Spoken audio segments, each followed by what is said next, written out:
أعوذ بالله من الشيطان الرجيم. بسم الله الرحمن الرحيم.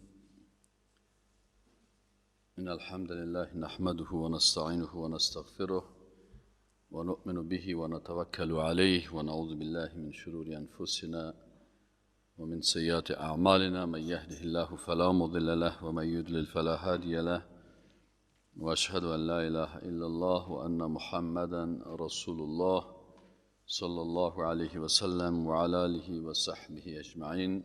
اما بعد. الحمد لله، حمد و ثنا، شکر و سپاس برای الله متعال است که ما شما را فرصت عمر داد که در سپاره 20 در سوره العنکبوت برسیم.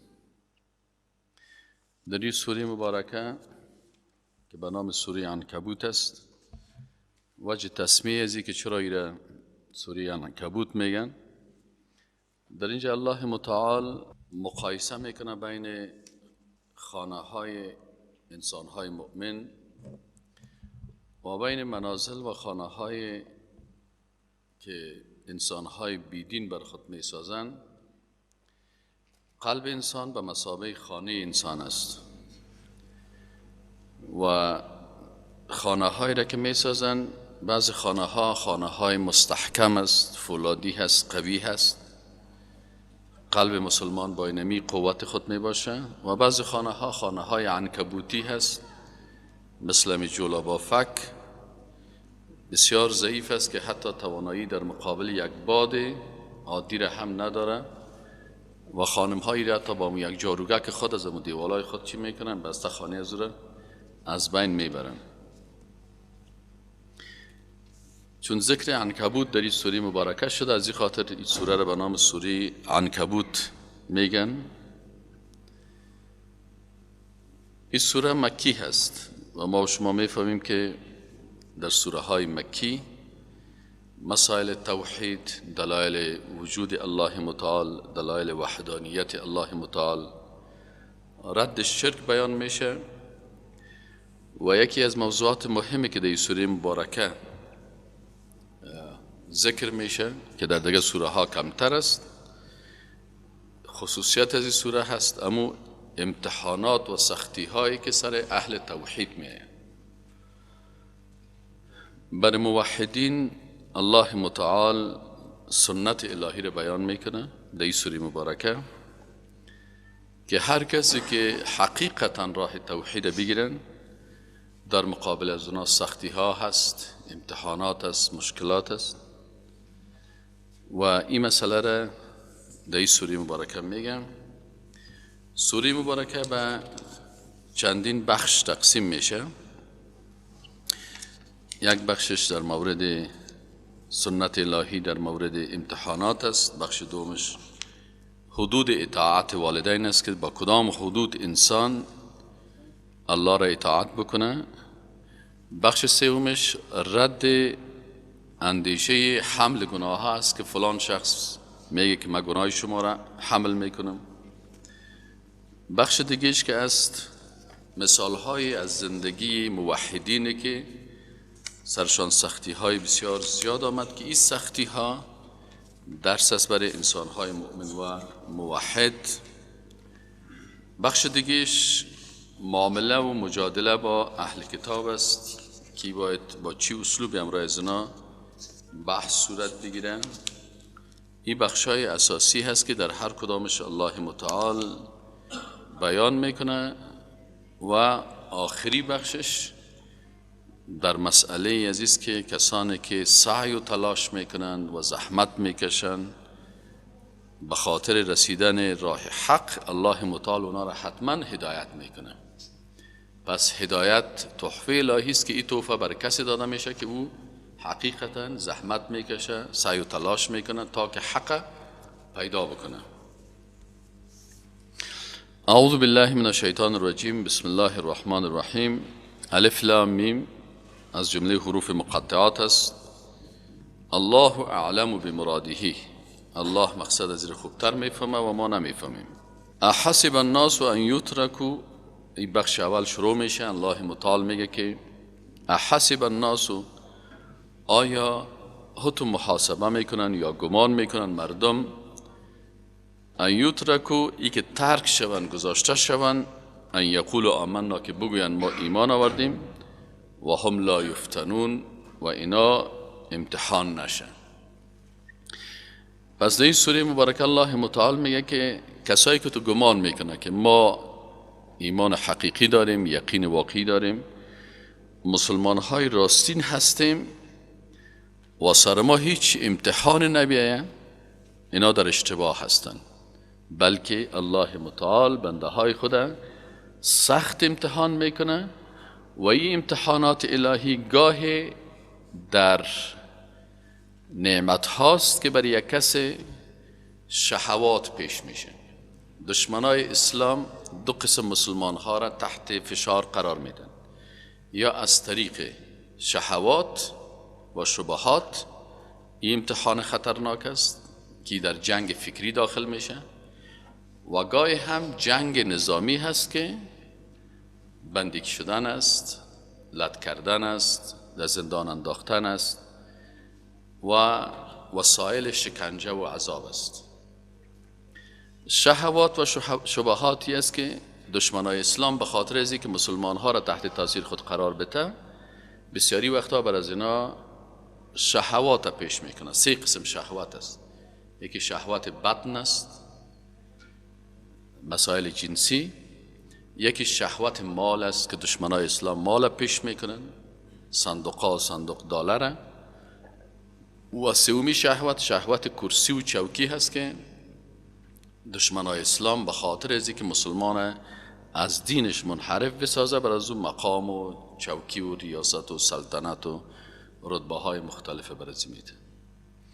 بعضی کسا هست که تحت تاثیر از این سه چیز میره. جوانا غالبا در شهوات مبتلا میشن. مردمایی که متوسط هستن، نه جوان هستن نه پیر هستن، یا باز مال زیاد خوش دارن، دستان مال یا امتحان میکنن، حتی نفقه فامیل خدا نمی داشته باشه. و کسایی که خوب ریش سفید هستن که در ایشان سفیدی زیاد است، باز برازی ها یا چوکی را زیاد خوش دارن، چون از شهوت هم خطا خوردن، پیسا هم زیاد دارن، لکن باز پیش از یا چی است، یا به قدرت طلبی زیاد دارن.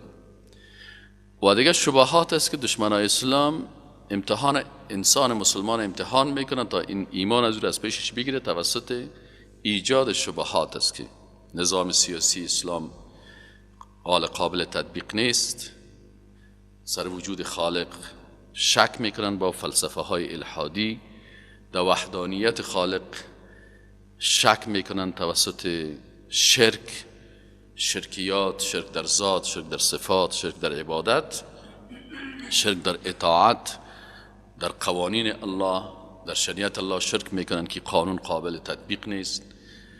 در رسالت و شخصیت رسول الله صلی الله علیه و آله ایجاد شبهات میکنن. این مجموعه از شبهات است که در قرآن، در سنت، در پیغمبر، در صحابه، در شخصیت اصحاب رسول الله صلی الله علیه و آله، در شخصیت آل بیت رسول الله صلی الله علیه و سلم مجموعه از شبهات ایجاد میکنن.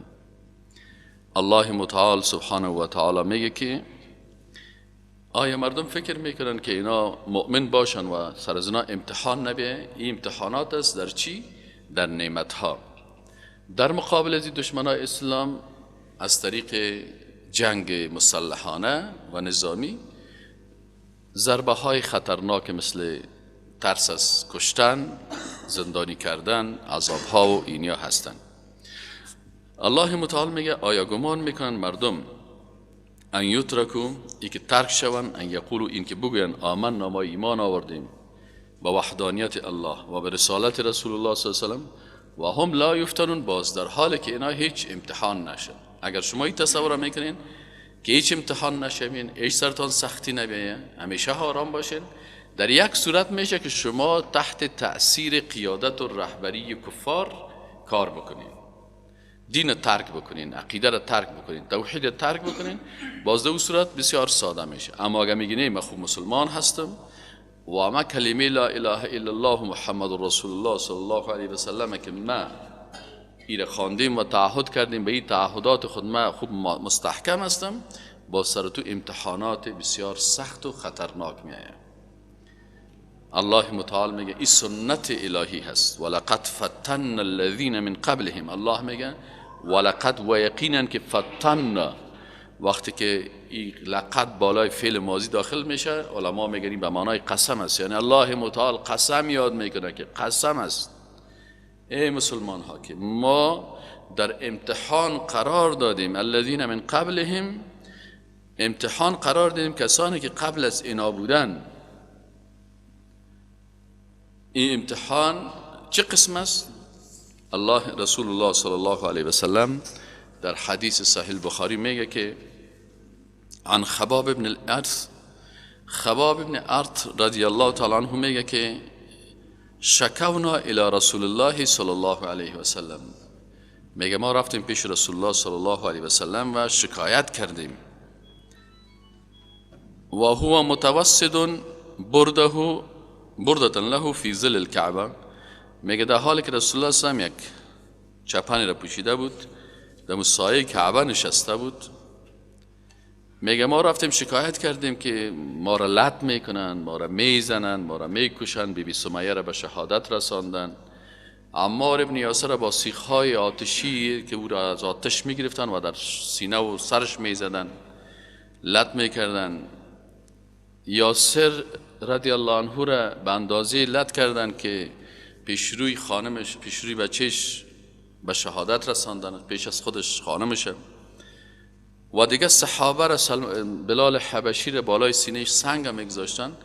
میگه این سختی هایی که در اینجا بود، میگه ما رفتیم پیش رسول الله صلی الله علیه و سلم و شکایت کردیم، گفتیم یا رسول الله الا تستنصر لنا، آیا نصرت دین الله را، یعنی نصرت الله را بر ما دعا نمیکنی که یا الله ما را کمک بکن؟ ما خود بسیار وضعیت ما خراب است، بسیار سخت است حالت صحابه رسول الله صلی الله علیه و سلم. شما تصور کنین رسول الله صلی الله علیه و سلم پیش کعبه می باشه، شما اگر در یگان جایی که قصابی میشه اونجا برین سیل کنین، امی روده و شکمبه و چیزای حیوانات که میپرته، این چقدر بوی میتن، 2-3 روز که سر از او تیر شده. اونجا صاحب شکمبه شتر است، از گوسفند تحمل کردن نمیتونی، از شتر چقدر شکمبهش کلان است و چقدر گنده است و چقدر سر از او یک هفته تیر شده. در اونجا افتادگی یک کافر میره اونم شکمبه را با اونم بزرگش میه و رسول الله صلی الله علیه و سلم در حالت سجده هست، در بالای سرش میپرده و رسول الله صلی الله علیه و سلم در زیر شکمبه در حالت سجده با اینمی کثافت و چتلی و مرداری و تران. در طایف میره رسول الله صلی الله علیه و سلم سنگ میزنن، حتی قطرات خون از وجود رسول الله صلی الله علیه و سلم پایان میشه. اصحاب رسول الله صلی الله علیه و سلم که سختی ها را میبینن من پیش رسول الله صلی الله علیه و سلم که الا تستنصر لنا، آیا بر ما طلب نصرت نمیکنی که الله کمک بکنه و ما از خلاص شویم؟ الا تدعو لنا، ای رسول الله صلی الله علیه و سلم بر ما دعا نمیکنی؟ فقال، میگه رسول الله صلی الله علیه و سلم گفت که قد کان من قبلکم، او مردم پیش از شما امتهای دیگه اسلامی که بودن، یؤخذ الرجل فیحفر له فی الارض، گفت که در اونجا او مردم شما چرا قدر کم حوصله میشین، صبر نمیتونین کردن؟ قبل از شما در امتهای دیگه اینمی سنت الهی هست، مسلمان ها امتحان میشن. در امتهای قبلی، در دیگه امتهای دیگه پیغمبرا، یؤخذ الرجل، یک شخص گرفته میشد فیحفر له، برازو یک چقوری میکردن فی الارض، در زمین، فیجعل فیها، با زبین زمین چقوری را منداختن، سر ازی خاک منداختن، تنها سر ازی معلوم میشد. فیجاء بالمنشار، باز می آوردن یک دانه اره، فیوضع علی رأسه فیجعل نصفین، باز بالای سر ازی میگم یه اره را میماندن و این را 2 تقسیم میکردن، یعنی فرق سرش 2 توتیش میکردن. و یمشط بامشاط الحدید، و یا این شخص میگرفتن اتو شانه های آهنی ساخته بودن، که از این شانه های آهنی که دانش آهن است، اما تو کتازی میگه کش میکردن گوشت های از اینا را، مادون لحمه و عظمه، فما یسده ذلک عن دینه، که از این شانه که کش میکردن امی گوشتش از استخوانش جدا میکردن، به این اندازه سر از اینا ظلم میشد. لکن اینمی سختی که کت ارد از سرش مانده میشد و دو تقسیم میشد و اینمی که گوشتای ازیر از تخته پشتش از روش کته نمی شانه ها میکن فما یصده ذلک عن دینه، باز ایمانه نمیشد که این دین خدا از عقیده خود بگرده، از ایمان خود بگرده، وحدانیت الله را ترک بکنه، محبت رسول الله خدا رسول خدا ترک بکنه، از صف اصحاب رسول الله صلی الله علیه و دور شود، اینمی مانع نمیشد. همین سختی ها سرش میامد، پارچه های گوشت شکته چیز میکندن. والله و رسول الله صلی الله علیه و قسم یاد میگیره، میگه قسم از به الله لا یتمن، حتما تمام میکنه یا تمام میشه هذا الامر، این کار، این دین، بالاخره این دین به قدرت خود میرسه، حتی به اندازه وقتی که حاکمیت قرآن و سنت تطبیق شود. یسیر الراکب من صنعاء الى حضرموت، یک نفر، صنعاء نام یک شهر است، حضرموت نام شهر دیگه هست، یک نفر از یک شهر حرکت میکنه تا شهر دیگه میره و هیچ کس میگه چی میشه؟ لا یخاف الا الله، میگه ترس نمی داشته باشه به غیر از الله، دزد نیست، اختطافچی نیست، سارق نیست، از یک شهر و شهر دیگه و از یک مملکت به مملکت دیگه میره. وقتی که شریعت الله تطبیق شه و الله تو امنیت نمیاره که باز هیچ کسی دمو امنیت چی نمی داشته باشه، ترس نمی داشته باشه. و الذئب علی غنمی، حتی میگه وقتی که عدالت الهی تحکیم شود، حتی میگه گرگ بالای نمیترسه از گرگ، بالای می چی؟ بالای می گوسفندای خود. چرا؟ حتی الله متعال ولکنکم تستعجلون، که شما یک مشکل دارین که عجله میکنین. پس این سنت الله هست که امتحانات سخت سر مسلمان ها میه. این مسلمان به اندازه ایمان خود امتحان میشه. اشد الناس بلاء الانبیاء، سختترین کسانی که امتحان میشن که هستن؟ پیغمبرها هستن. ثم الامثل فالامثل، پس هر کسی که به پیغمبر نزدیکتر بود، مطابق طریقه پیغمبر بیشتر بود، به مو اندازه مثل پیغمبرها از چی میشه؟ امتحان گرفته میشه و این امتحانات سخت میشه. این درس است برای مسلمان هایی که در امتحان عادی دست سر روی از او در تخته پشت از او چی میشد؟ همو خرخره و یک چیز است که آینی را کش میکرد، این تمام گوشتای ازیره میکن، ای از دین خود نمیگشت. حالا ما و شما کسی مگر یک نفر یک کلمه گپ میزنه، یک لقب میمونه، سر رسول الله صلی الله علیه و صدها لقب ها را میموندن، صدها تهمت ها را میکردن. اونا به دین خود اما تو قائم بودن. بسیاری کسا فقط یک دو کلمه اگر یک کس برش یک سختتر بگویه، باز وقت تحملش از بین میره. الله میگه سعی کنین امت ها را، و این سنت الهی هست. ولقد فتنا، الله متعال میگه ما امتحان کردیم الذین، کسانی که من قبل از اینا بود. این امتحانات برای چی هست؟ به خاطر سه چیز است. اول، فرق گذاشتن، معلوم کردن منافق و مؤمن حقیقی.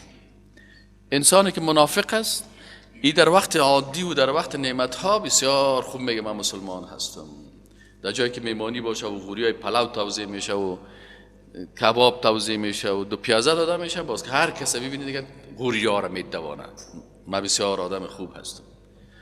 اما در حالت سختی ها باز منافق و مسلمان معلوم میشه. اول حکمتش همی است. دوم حکمتش است که توسط اینمی امتحانات مؤمن حقیقی وقتی که کشیده شد، آل پاداش از این بیشتر میشه. و سوم حکمتی است که با سختی ها گناه ها از بین میره. چهارم حکمتش است که اخلاص قوی به الله پیدا میشه. این حال وقتی که امتیازات باشه، خب خاطر امتیازات و میمانی و خیرات خوردن و گپا هر کس است، اما اخلاصی که بر الله پیدا میکنی که تو آماده هستی به خاطر دین الله از جانت، از مالت، از زندگیت، از جسمت، از بدنت تیر شوی، باز این بسیار ارزش پیش الله داره. پس این امتحانات به خاطر همین حکمت‌های مختلف است. فلیعلمن الله الذین، فلیعلمن الله، تا معلوم بکند الله متعال الذین کسانی را که صدقوا راست میگفتند در دین خود، واقعا راستگوی بودند.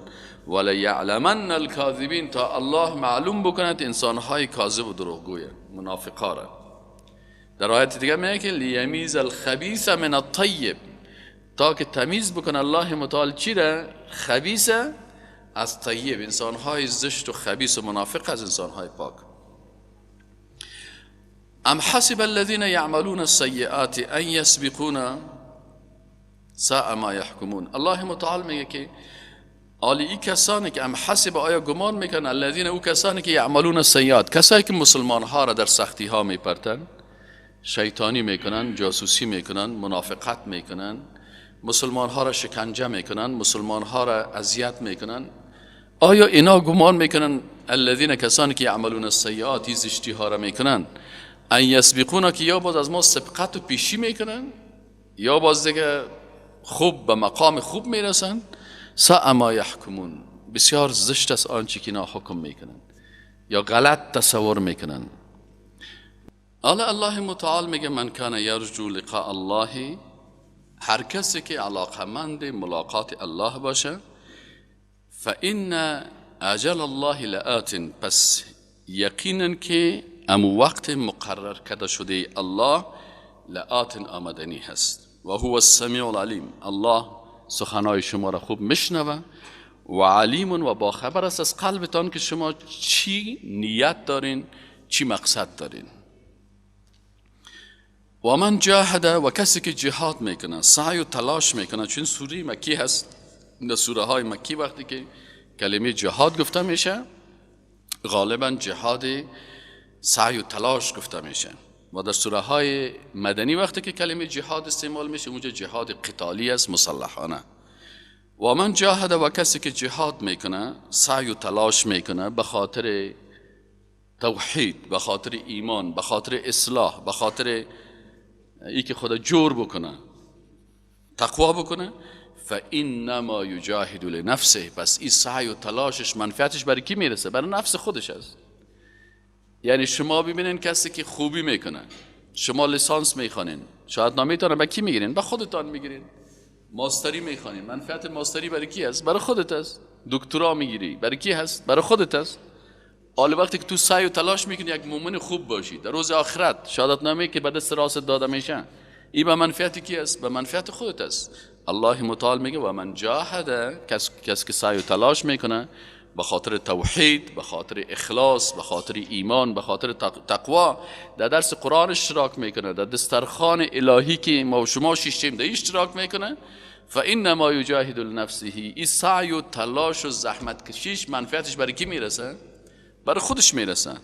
ان الله لغنی عن العالمین، الله متعال غنی هست، بی نیاز است، عن العالمین، از بنده های خود. به عبادت کس نیاز نداره، به اطاعت کس نیاز نداره. ما و شما که خانه خود جور میکنیم، اگر رویش کلکین طرف آفتاب میگذاریم، حال ما به آفتاب نیاز داریم یا آفتاب به ما نیاز داره؟ ما به آفتاب نیاز داریم. اگر روی کلکین خود طرف سایه رخت بانیم، برای آفتاب چی ضرر میرسه؟ خود ما در زمستان از خنک دیگه از آفتاب استفاده میکنم، ما و شما اتاق ما یخ میباشه، از خنک میبینیم. پس الله متعال میگه که الله متعال به عبادت کس نیاز نداره، غنی هست. اگر تو بنده مثلا دو دقیقه میگه سبحان ربی العظیم، سبحان ربی العظیم، سبحان ربی العظیم، در آسمان ها تا به عرش الهی به میلیاردها میلیارد ملائکه هستن که 24 ساعت امیر میگن سبحان ربی العظیم. در سجده هستن به میلیاردها میلیارد ملائکه، در قیام هستن به میلیاردها میلیارد ملائکه الله. مخلوقات الله کلش به تسبیح الله هست. الله متعال به تسبیح بنده های خود نیاز نداره. بعضی کساست که شیطان در قلب از داخل میشه، باز میگه چرا الله ما را گفته عبادت بکنین؟ الله به عبادت ما نیاز داره؟ نه خیر، الله متعال میگه که من بی نیاز هستم عن العالمین، از بنده ها. والذین آمنوا وعملوا الصالحات، و کسانی که ایمان دارن و اعمال صالحه میکنن، الله متعال میگه لنکفرن عنهم سیئاتهم، لنکفرن، هر آینه ما دور میکنیم، عنهم از ایشان، سیئاتهم، گناهانشان را. یعنی اعمال صالحه کفاره گناه ها میشه. بسیاری گناه هایی که انسان انجام میده کفاریش چی هسته؟ اعمال صالحه هست.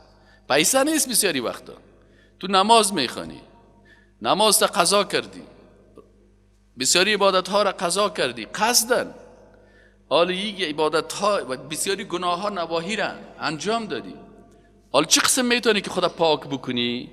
الله متعال برات میگه که والذین آمنوا و عملوا الصالحات، کسانی که ایمان حقیقی داشته باشن و اعمال صالحه درست بکنن، لنکفر عنهم سیئاتهم، خیر است که تو سابق گناه کردی، ما امی گناه های سابقی تو را توسط اعمال صالحه چی میکنیم؟ کفاره میکنیم، پاکش میکنیم، صافش میکنیم. یک فرصت بسیار بزرگ است. ولنجزینهم احسن الذی کانوا یعملون، و برشان پاداش میتیم احسن الذی، بسیار زیباتر و عالیتر و خوبتر از آنچه که کانوا یعملون عمل میکردن. از عملشان هم کرده باز بهتر پاداش از او خوبتر میتیم. بخش دومی این سوره مبارکه تا این قسمت مثلا این مسائل گفت. آل یک بخش دیگه از این سوره مبارکه در قسمت حدود اطاعت والدین است.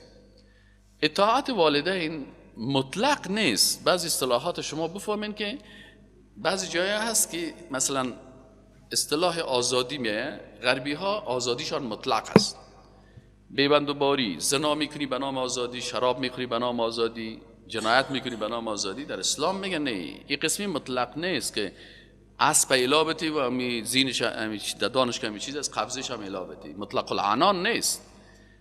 در اسلام کس آزادی مقید است.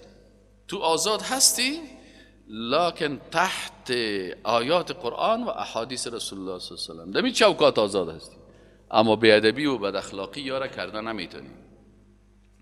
در اینجا الله متعال میگه که والدینتان که از مادر و پدرتان مطلق نیست که هرچی که مادر و پدر برای تو گفت اطاعت از مادر و پدر بسیاری کسا میگه فرض است. نه خیر، اطاعت مادر و پدر بعضی اوقات لازم است و بعضی حالات حرام است.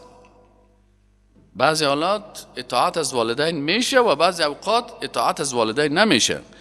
سعی کنین الله متعال میگه و وصینا الانسان بوالدیه، ما توصیه کردیم یعنی حکم کردیم بالای مؤمنای حقیقی که انسان مؤمن حقیقی به والدیه، به والدینش مادر و پدرت احترام بکو، حسنن نیکی.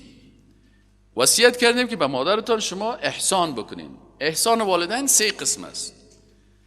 به مادر و پدر 3 قسم احسان میشه: احسان زبانی اخلاقی، احسان عملی و احسان مالی. احسان والدین 3 قسم است. کدام قسم است؟ یکیش احسان اخلاقی هست که با زبان صورت میگیره. ولا تقل لهما اف، بر مادرت کلمات نمیگی که او اصطلاحاتی که سبب رنج والدینت میشه مادر و پدرت، این کلمات نمیگی. میفهمینی گپ است؟ بگویم مادر و پدرم آزرده میشه. الله میگه حتی کلمه اف در مقابلشان استعمال نکنید. اینکه دشنام بتی یا گپ زشت بگویی یا بگویی برو به دردم نمیخوری یا شما را خدا زده قواریت هستی که پیر هستی که مریض هستی که تاوان هستی. اوه این گپا را کاملا احتیاط بکن. مردم های بیدینی گپا را میزنن. ولا تقل لهما اف. دوم احسان به والدین احسان عملی هست.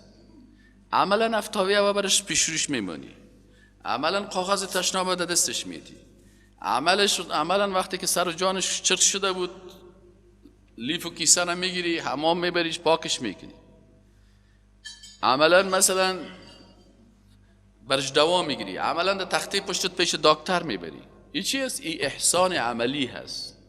عملا و چیزی که عملا بر از او زشت است حرکات دست، که برو دیوانه شدم که مانده شدم یگان تا مادر پدر خودم میخواستم دستک زده میره.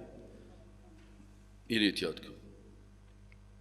قسم سوم احسان مالی هست که از جیبت از مال مصرفت یک مقداری برای مادر و پدرت تخصیص بدی. مادر جان ماشه گرفتیم اینی قدرش بر تو، پدر جان ماشه گرفتم اینی توفه را بر تو آوردم، اینی پیسه را بگی دوا برات بخر، این پیسه را بگی قلب مادر و پدرت به دست میاری. الله متعال میگه که اینی 3 احسان است که باید شما با چی کنین؟ با مادر و پدرتان بکنین. لکن اگر باز مادر و پدر از حد اسلامی تجاوز کردن، امر از او مخالف امر الله بود، باز او صورت اطاعتش واجب نیست. و اینجا هداک، و اگر مادر و پدرت سعی و تلاش کردن، جهد و کوشش کردن، لتشرک بی ما لیس لک بی علم، که تو به من شریک بسازی آن کسی را که به او تو علم نداری. مادر و پدر تو را میگه بیا مشرک شو، بیا رواج است، عادات شرکی داره، عادات کفری داره، افکار غلط داره. بعضی مادرها و پدرها هست مثلا در وقت کمونستا کلان شدن، آل کلیش مغزش اندیشه های کمونیستی هست، بیدینی هست، بی نمازی هست، بی ستری هست، بی حجابی هست. متوجه هستین؟ باز اگر مادر و پدرت میخوان که تو را مشرک بسازن، که با الله کسی دیگه را شریک بسازی، پیروی از نفس بکنی، پیروی از قوانین انسانی که ضد شریعت الله هست بکنی، فلا تطیعهما، باز او وقت اطاعت والدین بالای تو نیست. چرا؟ لا طاعت للمخلوق فی معصیت الخالق، اطاعت بر مخلوق نیست در معصیت خالق، ولو که این مخلوق چی باشه؟ والدینت باشه. باز وقتی که مانع دین الله میشه، باز این وقت دیگه تو سر مادر و پدرت اطاعت از اونا سر تو باز لازم نیست. چرا؟ اونا از حدود خود تجاوز کردن. یعنی خلاصشی که اطاعت از والدین در حدود شریعت الله هست.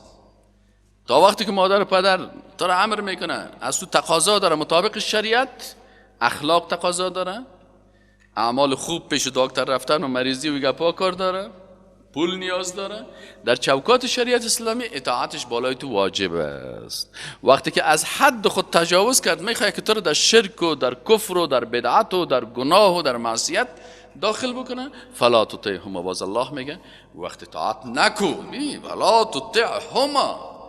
چرا امر الله از امر مادر پدر کرده بسیار چیز است. الله میگه که اینجا دیگه باز امرش نمیچله، فلا تطیعهما الی مرجعکم، الله متعال میگه مرجع شما، برگشت شما به طرف من هست. فانبئکم بما کنتم تعملون، باز من شما را خبر میتم که آنچه که شما عمل کردین، که شما مثبت عمل کردین یا منفی.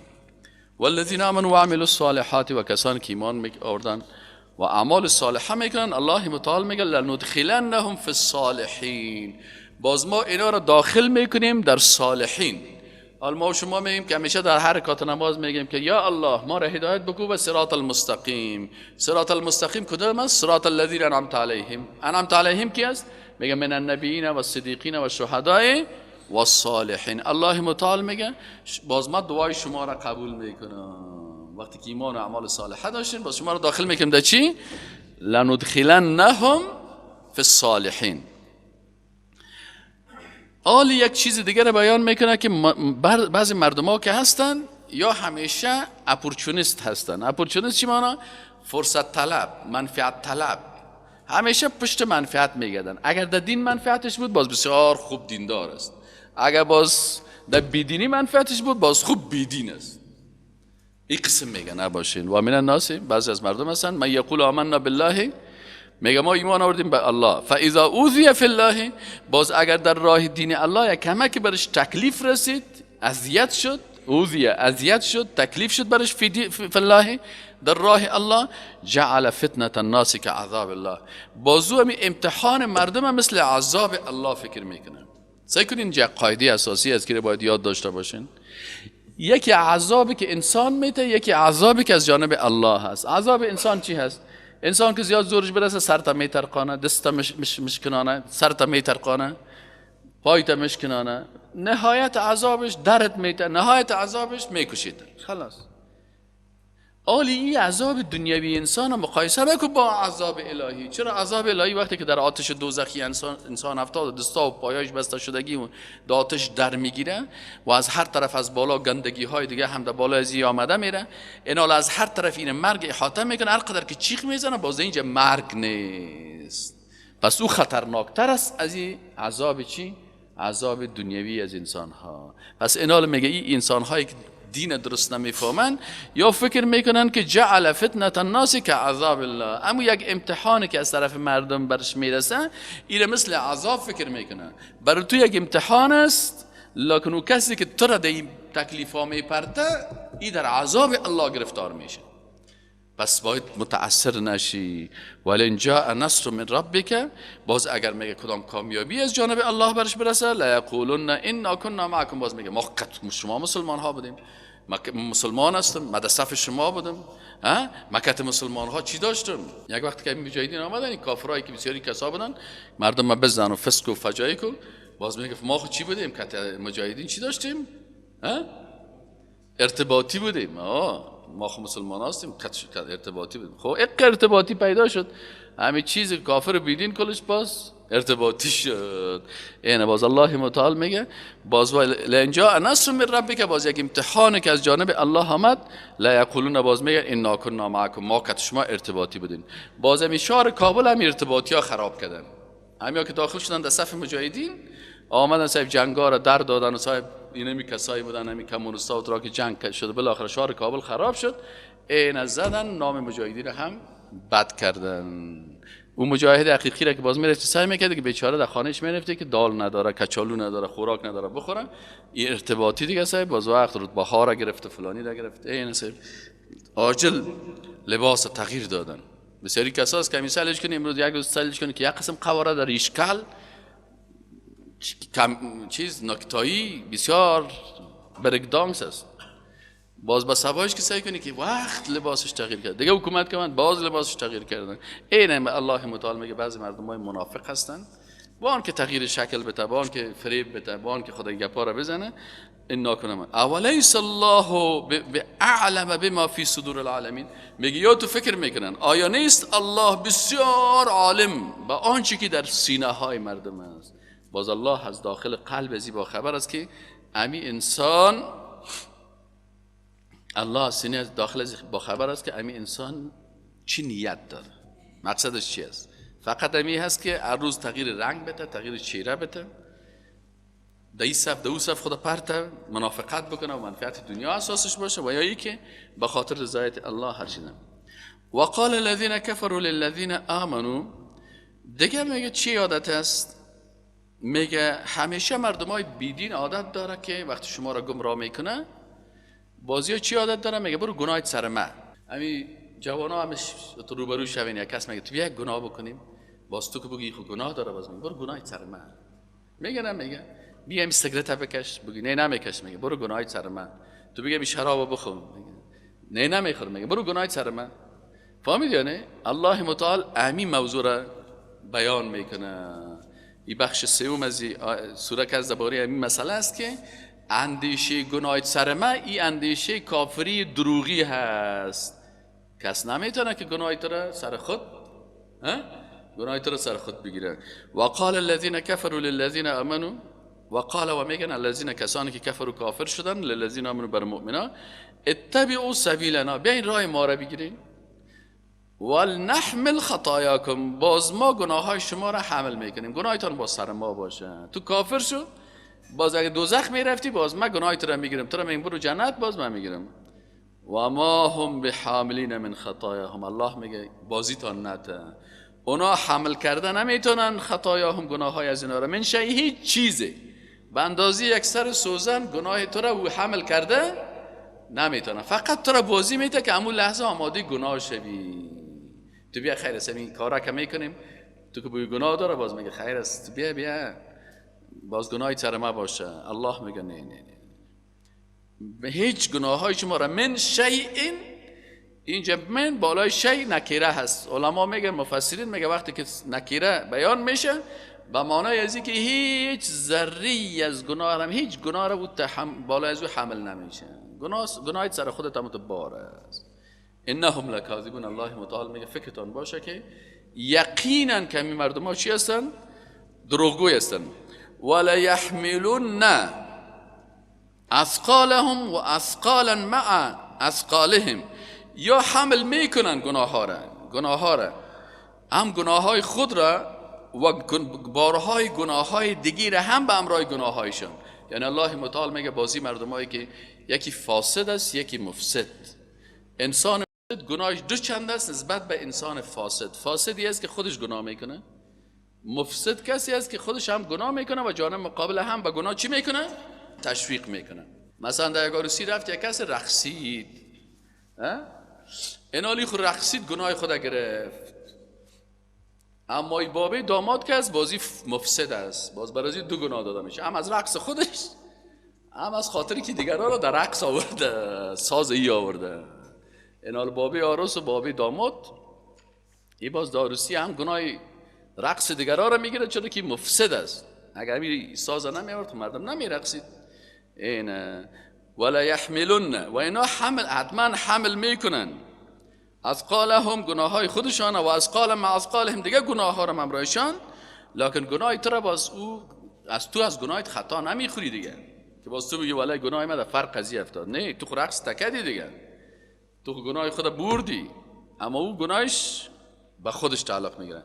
ولا یسالون یوم القیامت، باز اینمی کسایی که چی میشن؟ سوال کرده میشن باز حتما در روز قیامت، اما کانوا یفترون، از آنچه که بالای الله افترا میکردن. حتی بعضی کساس میگن نرو در درس ترجمه، نرو در درس تفسیر، ولکن نرو بازی درس، برو رای نزن، نه ملامت. الله متعال میگه که اینی مردم ها سر الله تهمت میکنن. الله متعال هر کس گناه خودش برای خودش میده، یا میگن ای گناهی سر ما باشه و چطور باشه، میگه یا افترا میکنن. و در روز قیامت از این افتراعات، تهمت هایی که بالای الله کردن، از اینا یکی یک باز اینا سوال میشه. الله متعال در بخش 4 این سوره مبارکه سر چی بحث میکنه؟ مثال های را میده از مسلمان هایی که در سختی ها و در امتحانات قرار گرفتن. در اول قرآن گفت که شما دیدین که مسلمان های سابقه چقدر سرشان امتحانات آمد، رسول الله صلی الله علیه و گفت و الله متعال گفت که سنت ما هست، سنت الهی است که سر بنده های موحد حقیقی که مطابق قرآن و سنت عمل میکنن امتحانات میایه،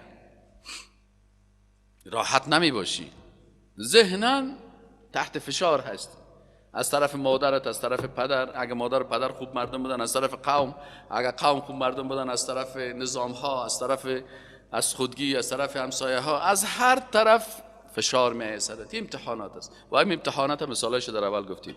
الله متعال میگه امتحانات تنها سر شماست، میگه نه سر شما نیست، سعی کنین. مثال های میته از موحدین که قبل از شما بودن، ولقد ارسلنا، میگه سعی کنین. نوح علیه السلام، نوح علیه السلام میگه فرستادیم الی قومه فلبث فیهم 1000 سنه الا 50 عاما.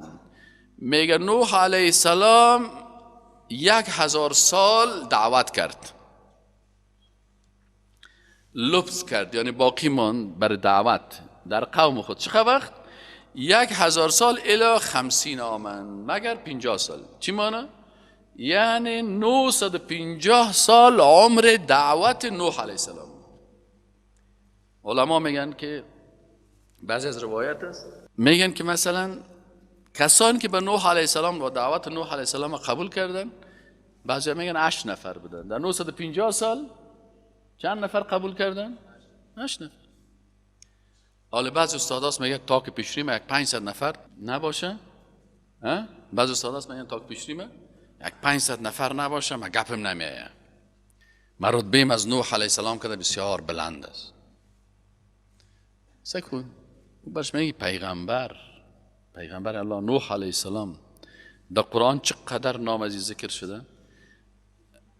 این مهم نیست که چقدر نفر پیروی تو را میکنه، مهمی است که تو چقدر اقامه حجت کردی. که امی کسایی که است باز قوم نوح علیه السلام وقتی که بخیزه، باز اونجا میگه که نوح علیه السلام میخیزه که الله من بر از 950 سال توحید بیان کردم، اینا نپذیرفتن، بازوا شرمنده میباشن. پس به خاطر ازی که الله بر رسول الله صلی الله علیه و میگه که ای رسول الله صلی انما علیک البلاغ و علینا الهدى، وظیفه تو تبلیغ است، هدایت کار الله است. ما می دعوتگرای جوان ما یک مشکل کلان دارن که یا میخوان که کار الله را بکنن، نکنین این کارا، کار خود بکن، کار الله را بان بره الله، تو کار پیغمبر را بکن. انما علیک البلاغ، تو بر مردم دین برسان. قبول کرد یک منزله تا بود، قبول نکردی 20 منزله تا بود. ما که یگان دفعه دستن فریم یگان که میگه که والا سر من میگه پای شما تاثیر نمیکنه، من میگم گپ فهمیدی ها، این نمرام 100 دادم تا. یک وقت در یک صنف رفتم، همین دخترایی که به سطر و به حجاب و ترا بودن، یار هر قدر برشان خوب حدیث هم آوردم که رسول الله صلی الله علیه و میگه که صنفان من اهل النار لم ارهما، یک صنف از دوزخی ها کی است؟ نساء کاسیات عاریات مائلات ممیلات. 4 صفت دارن. کاسیات لباس دارن لکن عاریات برهنه هستن. لباسی پوشیده که یا چسب است یا تنگ است یا نازک است. چیره مردا بپوشه چیره زنا بپوشه. مردا مال عادت دارن لباسای چسب میپوشن. اینال چون زیادتر خانم هایی که عادت میکنن گفت که نسای هستن کاسیات هستن، ظاهر لباس دارن لکن ملائکه وارا برهنه نشته میکنن. مائلات ممیلات، خودشان به طرف مردها میل میکنن، مردها را به طرف خود جذب میکنن. چرا در بیرون سرک آرایش چسب و لباس های تنگ میپوشن؟ به خاطر از اینکه مردم به طرف خود چی میکنن؟ ممیل هستن، میل میتن به طرف خود. مائل یکی مائل است یکی ممیل هست. مائل فاسد، ممیل مفسد. مثل فاسد و مفسد شد نه؟ یکیش لازمی است یکیش متعدی. خودش به دیگه میل میکنه و دیگه باز چی است؟ او رو به طرف خود چی میکنه؟ میل میتن. اینال لا يدخلن الجنة، داخل جنت نمیشن. ولا یجدن ریحها. این کل از یا نشته کردن. جواب از اینم خوب نشته هم کردن. خوب چه من برای از صدام دادم پالیش چکم. آفرین. یا دیگه بسیار خوشحال هستن که استاد چه خوب ما را 100 آفرین داد. گفتم میفهمی چرا 100 آفرین دادم؟ گفت نه والا سه. گفتم به خاطر از این دادم که باز در روز قیامت نگوین که ما نمیفهمیدیم. در مضمون دینی ما تو 100 آفرین گرفته بودیم. معلوم میشه که تو پروفسور هستی.